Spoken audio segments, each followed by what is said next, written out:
Hello friends, welcome to my YouTube channel the web education. So friends, একটা breaking news, সেটা হচ্ছে primary recruitment case নিয়ে। অর্থাৎ কলকাতা হাইকোর্টের নির্দেশে রাজ্যে প্রাথমিকে আরও অনেক চাকরি প্রার্থী চাকরি পেতে চলেছে। তো এই মামলার কি সম্পূর্ণ তথ্য আলোচনা করব। মামলাকারীদের যুক্তি কী ছিল, বিচারপতি এই মামলাতে কী মন্তব্য করেছেন, পর্ষদ কী যুক্তি দিল, পরবর্তী শুনানি বা ফাইনাল শুনানি কবে হতে চলেছে, তো অর্ডার কপিতে কী বলা হয়েছে, সেই ডিটেলস ভিডিওতে আলোচনা করব।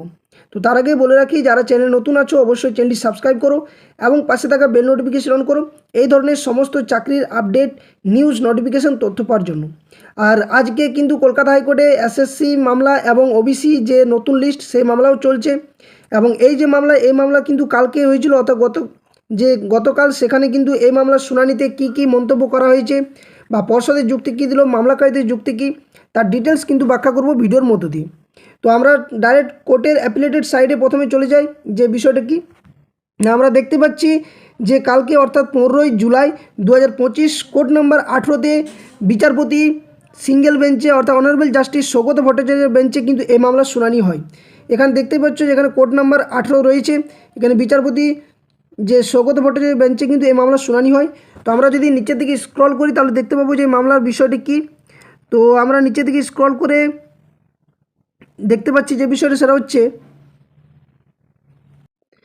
এটা হচ্ছে মূল মামলা। সেটা হচ্ছে কোনটা না, এই যে 7 নম্বর দেখতে পাওয়া যাচ্ছে, যেটা হচ্ছে উৎপল পাত্র and others versus states of West Bengal, যার নাম্বার হচ্ছে ক্যান ফাইল প্রথমে হয়েছে 1/2025, যেটা হয়েছে ক্যান ফাইল 2 হয়েছে, এবং যেটার মূল মামলার নাম্বার WPA 11-979/2025। তো এই মামলা 2025 হয় এবং কালকে অর্থাৎ গতকাল কিন্তু এই মামলার শুনানি হয়।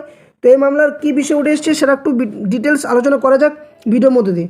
তো আমরা যদি নিচের দিকে যাই, তো এখানে অর্ডার কপি যে ডিটেলস সেটা দেওয়া রয়েছে। এখানে অর্ডার কপিটাতে কী বলা রয়েছে, তো অর্ডার কপিতে অনেক কিছু বক্তব্য কালকে করা হয়েছে। যেখানে ডিপিএসসি, যেটা হাওড়া ডিপিএসসি, এটা একটা মূল মামলা।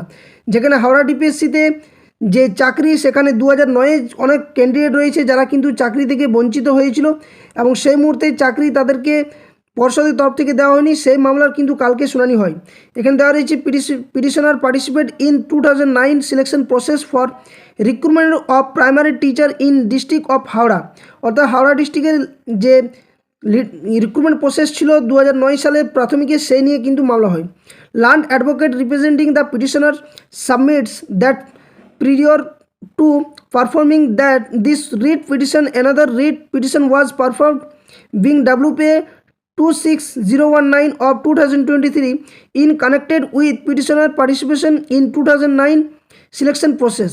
It is also submitted that petitioner approached this court before the cut-off date, অর্থাৎ যে কাট অফ ডেট নিয়ে সেখানে বলা হয়েছে। এবং এই মামলার কি অর্ডার কপি এসেছে তার বাংলাতে আমি ব্যাখ্যা করবো। তার আগে আমি ইংরেজি বিষয়টা আপনাদের সামনে শেয়ার করছি বা তোমাদের সামনে শেয়ার করছি।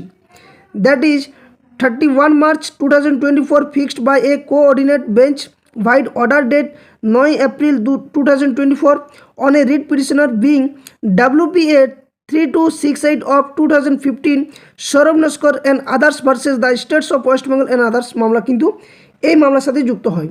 তো এখানে কী বিষয় আসছে সেটা আমি একদম বাংলাতে এরপর কিন্তু ডিসকাস করে দেবো, কারণ অনেকেই হয়তো কোর্টের যে বিষয়গুলো সেগুলো ইংরেজিতে বুঝতে অসুবিধা হয়, তাই আমি বাংলাতে ডিটেলস নিয়ে এসেছি।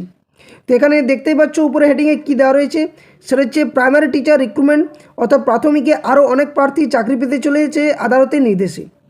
তো কী মূল বিষয় রয়েছে না, কলকাতা হাইকোর্টের একটি নতুন মামলা যার নাম্বার হচ্ছে WPA 79/2025 হাওড়া জেলার 2009 সালের যে প্রাথমিক শিক্ষক নিয়োগ প্রক্রিয়া নিয়ে একটি নতুন আশার আলো দেখিয়েছে। এই মামলাটি উৎপল পাত্র এবং অন্যান্য মামলাকারীরা পশ্চিমবঙ্গ রাজ্য সরকারের বিরুদ্ধে দায়ের করেছেন। মামলাকারীদের দাবি, তারা 2009 সালে নিয়োগ প্রক্রিয়ায় অংশগ্রহণ করেছিলেন এবং 2010 সালে লিখিত পরীক্ষা ও অ্যাপটিটিউড টেস্ট দিয়েছিলেন, কিন্তু এখনও পর্যন্ত তারা নিয়োগ পাননি বলে তাদের দাবি করা হচ্ছে। তো এই মামলার মূল প্রেক্ষাপট কী না, এই মামলার মূল বিষয় হলো মামলাকারীদের নিয়োগের জন্য বিবেচনা করা হবে কি না, কারণ তারা আদালতের যে নির্ধারিত কাট অফ, সেই কাট অফ তারিখের আগে তাদের প্রাথমিক রিট পিটিশন দাখিল করেছিলেন। মামলাকারীরা যারা 2009 সালের নিয়োগ প্রক্রিয়ায় অংশ নিয়েছিলেন, তাদের জন্য কলকাতা হাইকোর্ট একটি ডি নোভো বা নতুন করে লিখিত পরীক্ষার যে নির্দেশ সেটা কিন্তু দিয়েছিল। এই পরীক্ষায় মামলাকারীরা উত্তীর্ণও কিন্তু হয়েছিল। সেক্ষেত্রে কি দেখা দেয় না, এখানে যে বিষয় সেটা হচ্ছে কাট অফের তারিখের গুরুত্ব নিয়ে। তো তো বিচারপতি রাজশেখর ভরদ্বাজের বেঞ্চে একটি গুরুত্বপূর্ণ রায় দিয়েছিল যে সমস্ত মামলাকারীরা 31শে মার্চ 2024-এর মধ্যে তাদের রিট পিটিশন দাখিল করেছেন, শুধুমাত্র তারাই কিন্তু 2009-এর যে নিয়োগ প্রক্রিয়া সেখানে কিন্তু অংশগ্রহণ করতে পারবে, বিবেচনা করা হবে। তো মামলাকারীরা এখানে কি যুক্তি দিচ্ছে না, এই মামলাকারীরা কি বলছে না, তাদের প্রাথমিক রিট পিটিশন 2023 সালেই দায়ের করে দিয়েছিল, অর্থাৎ 2024-এ যেহেতু বলেছে 2024-এর দায়ের করতে হবে, কিন্তু এটা 2023-এই করেছিল, যার নির্ধারিত কাট অফ তারিখের কিন্তু অনেক আগে। তাদের যুক্তি হলো, যেহেতু তারা সময়সীমার মধ্যে তাদের আবেদন জমা দিয়েছিলেন, তাই তাদেরও নিয়োগের জন্য বিবেচনা করা উচিত। অর্থাৎ বিশেষত যখন অন্যান্য মামলাকারীরা যারা এই তারিখের আগে আবেদন করেছিলেন তারা ইতিমধ্যেই কিন্তু নিয়োগপত্র পেয়ে গেছেন, কিন্তু এই যে নতুন যে মামলা হয়েছে সেখানে কিন্তু তারা নিয়োগ পায়নি। এবং আদালতের নির্দেশ ও পরবর্তী পদক্ষেপ, আদালত হাওড়া ডিপিএসসির যে জেলা প্রাথমিক বিদ্যালয় কাউন্সিল আইনজীবী রতুল বিশ্বাসকে এই বিষয়ে নির্দেশ আনতে বলেছে যে কিভাবে এই মামলাকারীদের নিয়োগ প্রক্রিয়া অন্তর্ভুক্ত করা যায়। অর্থাৎ একটা মূল বিষয় হচ্ছে, যে মামলায় যারা মামলাকারী রয়েছে তাদের কিন্তু সকলেরই কিন্তু চাকরি হওয়ার একটা আশার আলো দেখা যাচ্ছে। যেহেতু মামলাকারীদের প্রাথমিক আবেদন নির্ধারিত সময়ের মধ্যে করা হয়েছিল, তাই আশা করা হচ্ছে যে প্রাথমিক শিক্ষা বোর্ড তাদের চাকরি দিতে কিন্তু বাধ্য থাকবে। তো এটা হচ্ছে মূল মামলার বিষয়। তো এখানে কি আশার আলো দেখা যাচ্ছে না, এই মামলাটি 3 জন মামলাকারীকে নিয়ে, এবং আশা করা হচ্ছে যে তারা এই রায়ের ফলে কিন্তু নিয়োগপত্র পাবেন। পরবর্তী শুনানি এটা কিন্তু ঘোষণা করা হয়েছে, যেখানে 12ই আগস্ট 2025 কিন্তু ধার্য করা হয়েছে পরবর্তী শুনানি। তো আমরা যদি কলকাতা হাইকোর্টের অ্যাপিলেটেড সাইডে যাই তাহলে দেখতে পাবো যে কখন শুনানি হতে চলেছে এবং কবে শুনানি হবে। তো আমরা এখানে কোর্টের যে অ্যাপিলেটেড সাইড সেখানে দেখতেই পাচ্ছি, যেখানে মূল মামলা হচ্ছে উৎপল পাত্র and others versus states of West Bengal and others. তো এই মামলার শুনানি কালকে হয়েছিল, যেখানে 15/7/2025 এই মামলার শুনানি হয়। তো এই মামলার পরবর্তী যে শুনানি সেটা দিন ধার্য করা হয়েছে 12/8/2025, অর্থাৎ নেক্সট 12ই আগস্ট কিন্তু এই মামলার শুনানি হতে চলেছে, এবং নিউ মোশন নাম্বার 1 হিসেবে কিন্তু এটা রাখা হয়েছে। তো পরবর্তী আপডেট কী আসছে অবশ্যই তার আগে সকলকে বলবো যে চ্যানেলে নতুন হয়ে থাকলে অবশ্যই সাবস্ক্রাইব করো এই ধরনের সমস্ত চাকরির আপডেট নিউজ নোটিফিকেশন পাওয়ার জন্য। আর আজকে ওবিসি কেস মামলা রাজ্যের যে নতুন লিস্ট, সেখানে যে কলকাতা হাইকোর্টের ডিভিশন বেঞ্চ স্থগিত দিয়েছিল সেই মামলা নিয়ে আজকে শুনানি হতে চলেছে দুপুর 2টার সময়।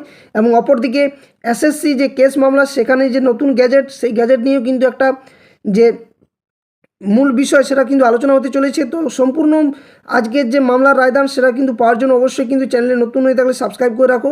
পরবর্তী আপডেটগুলো যথাসময়ে তোমাদের সামনে শেয়ার করা হবে। আর ভিডিওগুলো দেখার সাথে বলবো ভিডিওগুলি লাইক আর বাকিদের সাথে অবশ্যই শেয়ার করো। আর এই ধরনের যে কেস আপডেটগুলো দেওয়া হচ্ছে তার সম্পূর্ণ আপডেট পাওয়ার জন্য ভিডিও ডেসক্রিপশন বক্সে অফিসিয়াল টেলিগ্রাম চ্যানেল লিঙ্ক এবং অফিসিয়াল ফেসবুক পেজের লিঙ্ক দেওয়া থাকবে, অবশ্যই দুটোতেই যুক্ত হয়ে যাবে। কারণ প্রত্যেকটা আপডেট কিন্তু পিডিএফগুলো যে ক্লাসগুলো এই ভিডিওগুলো দিচ্ছি তার প্রত্যেকটা পিডিএফ সম্পূর্ণ ফ্রিতে পেয়ে যাবে ওখানে। আর সমস্ত কেস আপডেট যে স্টাডি সেটা সম্পর্কে জানতে পারবে। তো যার যা প্রয়োজন রয়েছে সেটা অবশ্যই তোমরা সংগ্রহ করতে পারবে টেলিগ্রাম চ্যানেল থেকে। তার জন্য বলবো টেলিগ্রাম চ্যানেল যুক্ত হবে, ডেসক্রিপশন বক্সে দেওয়া থাকবে। তো এই ছিল মূল আপডেট। আজকের পরবর্তী আপডেটগুলো অবশ্যই যথাসময়ে শেয়ার করা হবে। তো চ্যানেলটি সাবস্ক্রাইব করে পাশে থাকো। জয় হিন্দ, ধন্যবাদ, সকলে ভালো থাকো, সুস্থ থাকো।